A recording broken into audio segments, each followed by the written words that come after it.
Bihar lai poing ngut ki menteri ki larung syaka kabinet Nitish Kumar mentagasngi.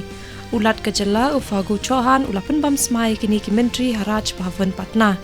Nakini ki menteri khan ngut ki dei nakaseng RJD, khatwei ngut nakaseng Janata Dal United bat ki wei. Menteri ka sarkar pedeng Piyush Goyal hanya kasngi uloong bagi samla ke India ki dei bantrai ban penlong ya kari ke berius pa ha ka program jong ka Amrit Kal. Ulakran ya kani ha ka program play ya ka Public Systems Lab jong ka Mechanical Engineering Department jong ka IIT Delhi.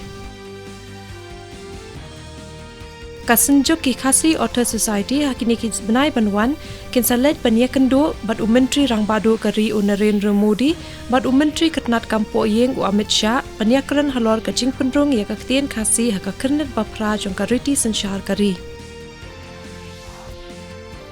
Ka Bharat Biotech kelada banpha ya ka kaipot halor ka jing shem jong ka na ka jing le ya ka phase 3 clinical trial jong dawai BBV154 kabalong ketika yada na ka jing pang COVID-19 basu penjau na khamut.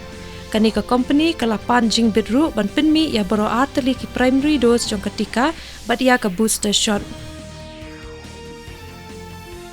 Ka FIFA kalapan sange trekam ya ka All India Football Federation na kadaw jong ka jingdon benta ne ka jing tuklar na kiwe pat ki kenhon.